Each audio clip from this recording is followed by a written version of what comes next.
Warning, if you haven't seen the rest of Marvel Phase 3 and you're avoiding spoilers, well then. You shall not pass! 3 years. I'll be damned. Longest 3 years of my life. With Far From Home just coming in theaters, we have officially capped off the end of Marvel Phase 3, aka the phase where Marvel learned to write villains. Marvel Phase 3 has brought us some of the most epic moments in Marvel history, including, but not limited to,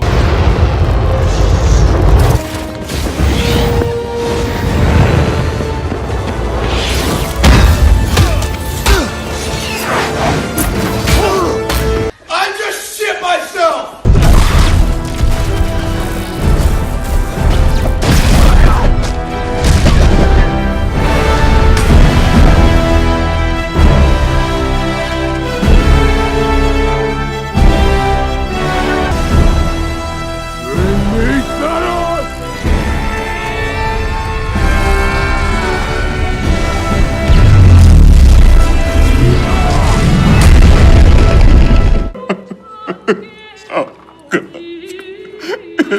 So good. Yes! Yes! Yes! Yes! Yes! I knew it. Yes! Yes! Yes! Yes!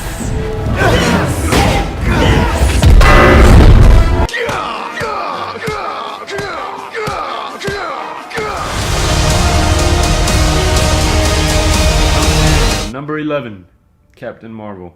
I don't know why, but I feel like I'm in the minority saying I actually really enjoyed this movie. But quality-wise and origin story-wise, I guess it's not exactly what we expect from Marvel because they've upped the quality, as I said before. Captain Marvel came out on March 8th, directed by Anna Boden and Ryan Flex. That she's trying to reveal everything that she's forgotten while we follow her through it. With some nice side characters, a Nick Fury that we get to see a lot more of, a younger version of. I feel like besides the controversy that was surrounding this movie, the reason that a lot of people didn't like it was maybe because of the rushed character arc, but I guess it's a solid movie.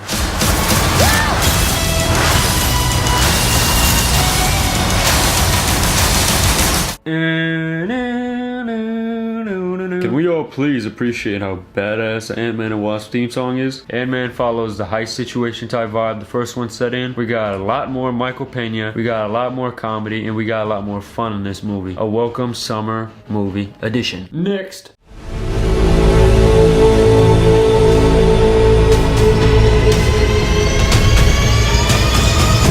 Strange. Stephen Strange. Okay, how did Marvel put one of the wackiest characters I used to know when I was a kid? Fans of Citalac, I urge you to turn away from this place. Not a chance. Who are you anyway? I am Doctor Strange, master of the mystic arts. Into one of the most complex, interesting, just well-rounded characters in the MCU. Of course, I know from the comics he was an awesome character, but like, I haven't seen one, visual iteration that's been able to nail the character of Doctor Strange. This movie opened up something that I'm pretty sure we still haven't seen the most of yet. The magical version of the MCU. Magic is a thing in the MCU. Great character developing movie. I think it was one of the best solo movies since Iron Man 1.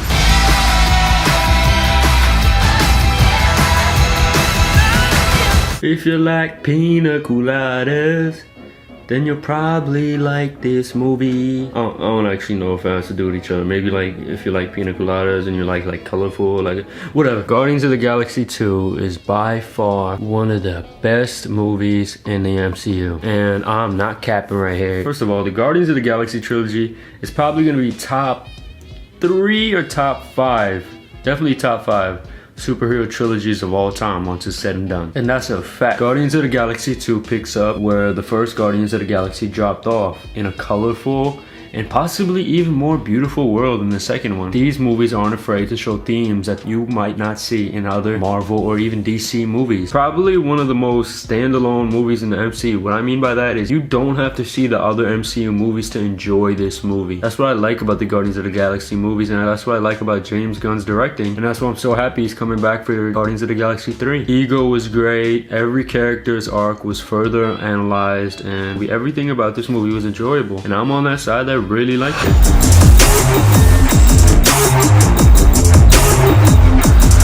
Oh god, I'm probably gonna get a lot of hate for this. First off, Black Panther was an experience. It wasn't a movie, it was an experience. It was an experience lining up outside, seeing how many beautiful and diverse people were out there waiting to watch this one piece of art. It was an experience being in a full theater in the front, having to look up just to see the movie because all the seats were taken. This movie was just more than a movie. It brought so many people together, and why not Black Panther be the one to bring so many people together? It was a beautiful representation of a comic that not many people knew about, a hero that really was inside of a lot of people that didn't really relate to the Spider-Mans and Supermans. They're a diverse hero that actually not even just black people but a lot of people alike could relate to. If Black Panther is one of the faces of Marvel going forward, hell, I'm fine with that. I know him since about 2008 or 2007 when I saw that cartoon movie, and I saw that he was of royal blood but still had a chip on his shoulder and had a lot to prove, just like a lot of people feel in real life. As for the movie, it was amazingly directed by one of my favorite directors of all time, Ryan Coogler, who Coogler's got such an inventive and a modern look at a lot of things. And Michael B. Jordan, I'm a Rocky fan, so I was really excited to see him take on the role of Eric Killmonger, and I actually didn't find him from Creed or Fruitvale Station. Weirdly enough, I found the main villain of Black Panther from a rom-com named That Awkward Moment. I thought he was an expressive actor, and I thought he had potential in this, and I knew he was going to be a big guy coming up, and I'm happy he's getting that attention with Black Panther and Creed and all that. And Chadwick killed it. Chadwick, I know from 42. Every piece was in the right position for this movie. That's why it ended up being such a great movie. But the only reason it's this high up, the movies in front of this are movies that I kind of enjoyed even more, even though I have such great respect for this movie, and I would watch it any day of the week with a great amount of enjoyment.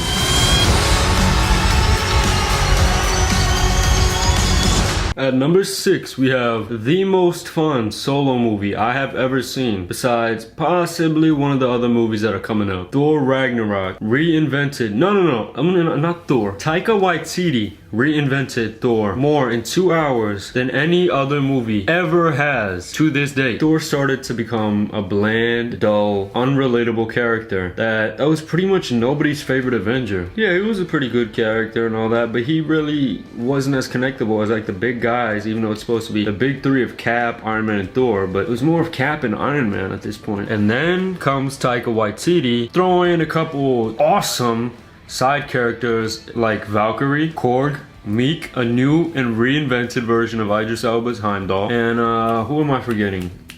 Oh yeah, the f***ing Hulk. This was a buddy cop movie that I didn't even know I wanted. The friends I usually go with to go watch these movies weren't available at the time, but I still, alone, when I saw this movie back in November of November 2017, I had a blast watching this movie. Marvel learned not to be scared of unleashing color, just like James Gunn does in his Guardians movies, and letting some of the greatest actors in the world improvise. The thing is, this movie wasn't just comedy. The thing that was so great about Thor now, and what made him so relatable, is that he was going through so much. Some things that we can't even relate to. He was dealing with it in a human way. He was trying to cope with depression. Here, let me rephrase that. A god, a demigod of a superhero, is dealing with depression in a human way. Ragnarok started an arc for Thor and Thor that went through 3 movies. One of the most interesting arcs in the MCU that went from Thor Ragnarok to Infinity War to Endgame. And I'm pretty sure it's not done yet. Yeah, the world might be away from dangers for a while, but dangers are gonna come back. And as we saw Endgame, Thor's still kind of coping with depression. In the beginning of Endgame, he lost his way. He lost how he was going to deal with it. Overall, Thor Ragnarok, a fun movie, a great movie, an important movie, and a game-changing movie, to be honest. And it changed the whole character for me.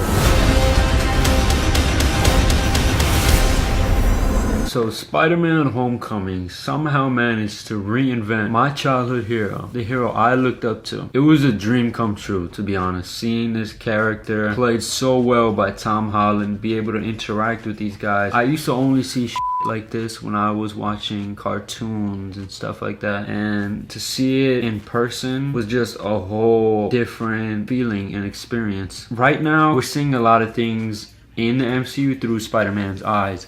As time goes on, I can tell, even watching through Far From Home, I realize that we're gonna be getting a Spider-Man. He's gonna be going out of Tony's shadow now and out of other people's shadows. We're seeing Spider-Man back in high school. We're seeing Spider-Man like Harry Potter was. We're gonna be able to see the Spider-Man grow. We're not gonna be losing the Spider-Man after a couple movies, and I love that. And Tom Holland is putting his everything into it. The supporting cast and the villains so far. Michael Keaton killed it as Vulture. The writing in this movie was amazing. The motivations are grounded, and it's not an Avengers style villain, and I like that because he's a friendly neighborhood Spider-Man, and we're really learning that. And I love how that's the main core of these stories, that he's a friendly neighborhood Spider-Man. I had the most heart in a Spider-Man movie since I've seen in Spider-Man 2. At the heart of this movie, he's just Peter Parker, and he's a boy growing up given these powers, and yet still finding the power to get up every time because he knows if he doesn't, then who will?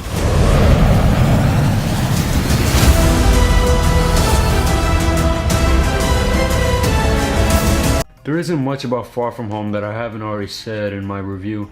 If you guys want to check that out, you can watch my spoiler-free review of Spider-Man Far From Home. The link is right here in this picture. Besides what I've already said, I guess I'd say I love this movie so much because 1, it was extremely enjoyable. 2, it was a Spider-Man movie that respected its elders, respected the characters, and the heart of this movie was great power comes great responsibility.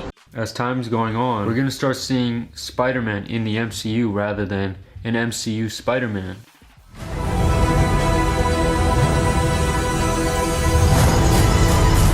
If I were to say that this movie was not in the top 3 of MCU Phase 3, I'd be straight up lying. Civil War was one of the first movies in Marvel that put story before anything. And it was a sneak peek at what the Russo brothers were capable of. Civil War was one of the first movies where I was questioning myself watching it. And to this day, I watch it and I feel like I'm on a different side every movie. Whether I agree with Iron Man or Captain America. They're both fighting for valid reasons, and somehow a villain's mixed in there. Yet it doesn't feel overpacked through all these characters. You have to respect Civil War because before Infinity War and Endgame, this was actually probably the best MCU movie of all time and best Marvel movie of all time. The action is orgasmic and the story is thought-provoking. This movie did Avengers better than Avengers 2 actually did itself. This team isn't just a paper-cut perfect team. It's not hollow objects that just do this is good and then this is wrong. There's something in between, and that's what makes them human. Cap fights for his friend while Iron Man's fighting for everything he's done. He's fighting because of guilt, because of not taking the opportunity to stop himself from making mistakes. And it's still through and through one of the best Marvel movies of all time, and hands down one of the best superhero movies in the genre.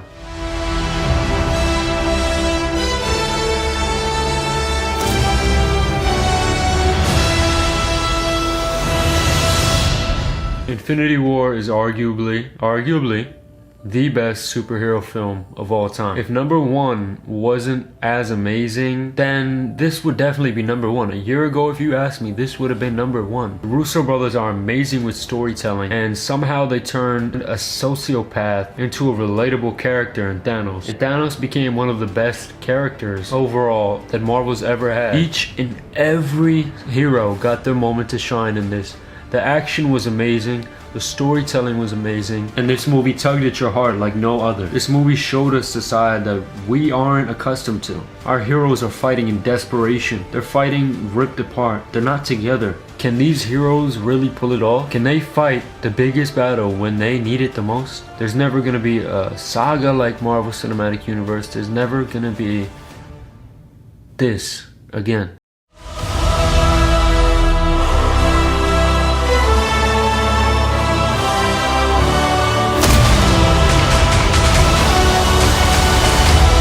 You guessed it, Endgame. This movie let action take the backseat to a personal story. These guys I grew up with, these guys that I didn't even realize I loved so much and I cared for so much. These guys lost. We didn't expect it through more than 20 movies. We didn't know that our heroes could lose, but they lost. And now we actually see what makes them Avengers and what makes them heroes. Can they get back up out of their weakest moment and fight for those who can't defend themselves? Over 20 movies built up to this, and Marvel heard every request that fans wanted, and they made this movie as a love letter to fans. Every single character gets their own arc and gets their own satisfying ending to these arcs. We saw that there's stakes in a hero's world. It's not all perfect, but a hero's gonna fight when their back's against the wall, because that's what heroes do. A true hero is gonna give up even their life to keep those around them safe.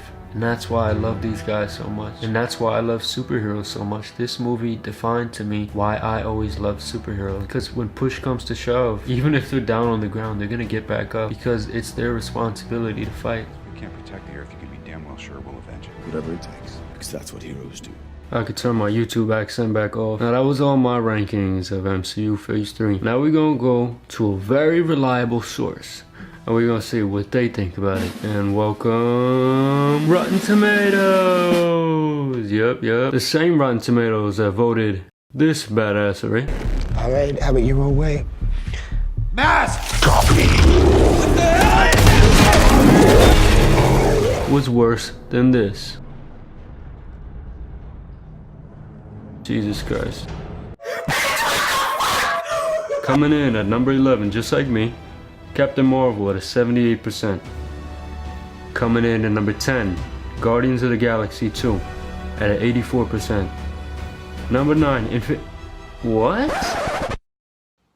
You gonna put one of the greatest superhero movies of all time at 9th place with an 85%?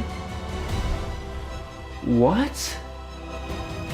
Number 8, Ant-Man and Wasp with an 88%, 3% more than Infinity War. 7, Doctor Strange with an 89%. Number 6, Far From Home with a 90%. 5, Civil War with a 91%. 4, Homecoming with a 92%. Number 3, Ragnarok with a 93%. Number 2, Endgame with a 94%. And Rotten Tomatoes voted number 1. Superhero movie of all time is Black Panther, The Experience at a 97%.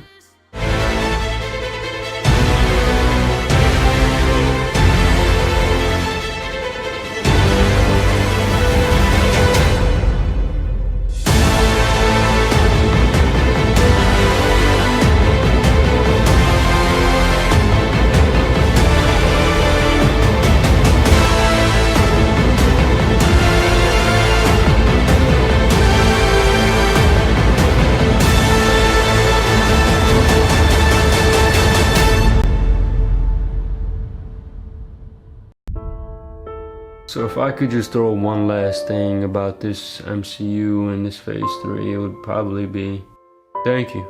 Thank you, Marvel, for making my childhood so much better than it would have been without you. Thank you.